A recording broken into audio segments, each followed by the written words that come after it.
Olá pessoal, então daí pessoal aí da medicina chinesa, então vamos falar um pouquinho a respeito de um tema bastante importante, né? Então hoje a gente está sofrendo bastante aí com essa deficiência de yin, né? Haja visto esse estilo de vida bastante yang, né? Bastante fígado, bastante coração, então isso exige muito dos rins, e aí os rins têm relação com a agregação, ou seja, né, se os rins eles vão perdendo a força, então nós vamos perdendo a nossa força de agregação emocional e psíquica também. Então isso vai gerando uma fragmentação, e aí da fragmentação vem toda esse caminhão de doenças psicológicas, né? Principalmente a depressão. Não somente a depressão, todas essas questões cardiovasculares também têm uma relação com a deficiência do rim, né? Ele não tem força suficiente para manter a mente e o coração nos eixos, eu diria assim, né? Então é muita informação, né? É muita coisa nova todo dia. Somado a isso, uma insegurança muito grande no mundo, né? Incerteza, muitas incertezas.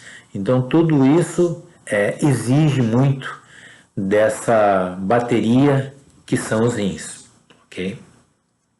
Então a gente ouve muito, eu quero uma alimentação para a nutrição, né, do yin do rim, né? Sempre em cima disso, ok?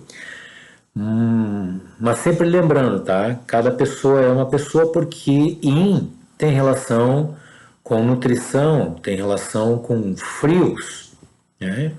Tem relação com úmido.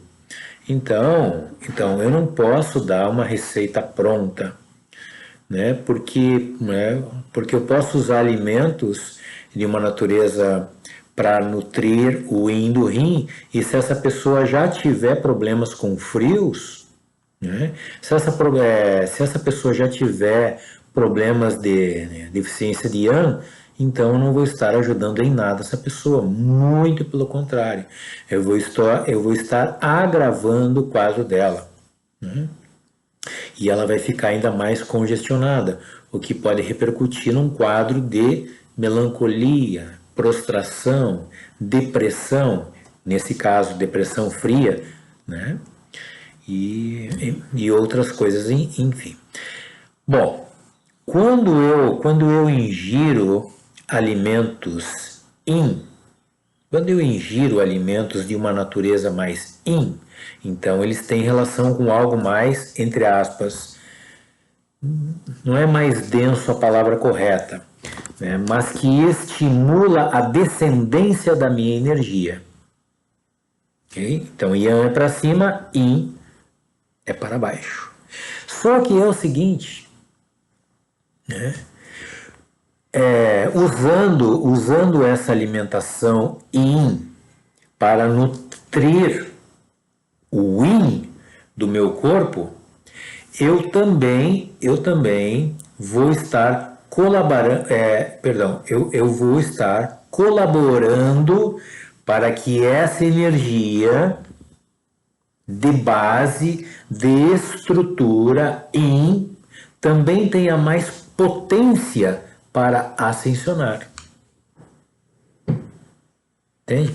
Por isso que uma dieta, por exemplo, deve sempre procurar equilibrar yin e yang. Não é só yin ou só yang. Me entende? Ou seja, se eu tenho um yin forte, eu vou precisar de um yang forte para essa energia subir. Outra coisa, o yin, a estrutura, ela só faz sentido se houver um yang. Ou seja, a força do rim depende da sua funcionalidade, que é yang. Entende? Ou seja, o yang que vem dos céus, eles nutrem o yin para que o yin busque o céu, senão não acontece. Ou seja, não adianta eu ter uma alimentação onde nutra muito o yin do rim. Isso não basta. Entende? Né?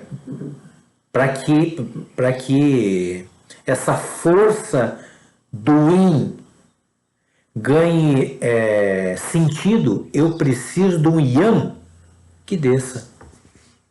Entende? Então, nessa alimentação que nutre o yin do meu rim, eu também vou ter que ter um yang. Até porque uma alimentação muito fria vai ser de mais difícil digestão. Então, por isso que eu preciso equilibrar sempre.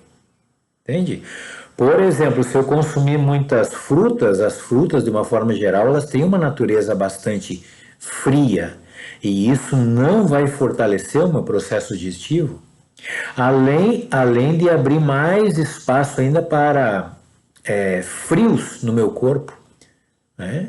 Então, se é uma pessoa, por exemplo, que tem muitas dores pelo corpo e que essas dores têm relação com cronicidade e que essas dores tenham relação com frios, o que é em 99% dos casos, então uma dieta à base de frutas, inicialmente, ela vai me deixar mais levinho, né? O ar ele vai subir, fluxo e assim por diante.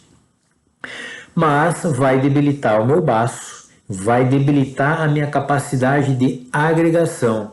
Debilitando o baço, vai requisitar o yang do rim. Ou seja, o rim, ele tem essa questão yin, perdão, mas também ele tem a potência maior do nosso corpo dentro dele também, que é o yin, que tem relação com o yang. Ou seja, esse yin, essência que está nos rins, são elas que dão a capacidade para toda a funcionalidade do nosso organismo. Por isso que quando acaba o yin, não temos mais condições de nada. Mas acabou o yin, você foi. Né? Então, dietas para fortalecer o yin do rim visam fortalecer a estrutura para manter com mais resistência, eu diria assim, o yin, que é yang. Ok? Então, a dieta ela tem uma extrema importância na nossa vida, extrema importância, porque há uma relação muito íntima entre baço e rim. Você comeu demais, por exemplo, né, vai requisitar a energia essencial dos rins. Você vai requisitar o yang dos rins. Ok? E aí, meus amigos, minhas amigas, quando a gente é jovem, a gente abusos, né? Abusa daqui, abusa de lá, ok? E isso vai consumindo o nosso yin, vai consumindo o nosso yang, né? Sublime, eu diria assim, né? E aí, com a idade, nós vamos experimentando cada vez mais frios, porque nós perdemos esse yang celestial, eu diria assim, né? Que tem relação com o yin, que é o yin, na verdade. Okay? E aí nós perdemos também essa energia que tem relação com a pacificação do coração e da nossa mente. Moral da história: quanto mais abusos uma pessoa comete na sua vida, mais espaço ela está abrindo para não só problemas cardíacos em si, né? Mas problemas psicológicos também. Né? Então vejam do quanto é importante uma dieta equilibrada na nossa vida. Né? E isso depende muito do biotipo da pessoa. Depende da idade da pessoa. Depende da estação. Depende se ela mora no Brasil, mora em Cuba, mora nos Estados Unidos, mora na Rússia. Entende? Depende. Todos esses fatores têm que ser levados em consideração para uma dieta o mais efetiva. Ok? E não basta isso também. Não basta isso. ok? Porque é necessário observar a capacidade digestiva dessa pessoa em relação, em relação a esses alimentos que foram passados. Entende? Por quê? Porque às vezes, por exemplo, uma fruta, a gente pensa, nossa, fruta é coisa linda e maravilhosa, né? Não, depende. Depende porque às vezes uma pessoa ela simplesmente não consegue digerir bem uma fruta, então essa fruta não cabe bem para ela. Ou ela não consegue digerir bem essa fruta crua, mas quem sabe assada, cozida, né, com gengibre, com canela, e aí vai embora. Entende? Então eu sempre saliento essa questão, por favor, cada caso é um caso. Não existe protocolo. Protocolo é falta de respeito com a outra pessoa. Muito embora todos nós sejamos regidos por coisas gerais, é lógico, sim. Entretanto, indivíduo, ele possui essas questões particulares, absolutamente individuais, e respeito é levar isso em consideração, ok? Ou seja, um tratamento, né? Um tratamento deve levar em consideração as particularidades da pessoa, inclusive mentais, ok? Porque a Ayurveda e medicina chinesa jamais tem como intenção mudar a pessoa, jamais. E sim aprimorar o movimento particular dela. Okay? Por quê? Porque a nossa realização pessoal depende da expressão dessas particularidades nossas, né? E essas particularidades nossas, por lei divina, têm relação com o nosso biotipo. Por isso, da grande importância de nós sabermos a respeito de nós mesmos. Ok? Por quê? Porque ali estão os nossos talentos para que a gente se realize nessa breve passagem, ok? Por essa dimensão. Então tá, pessoal, já falei aí 12 minutos e pouco. Então mais algumas informações aí, principalmente da medicina chinesa by Christian. Gratidão a todos.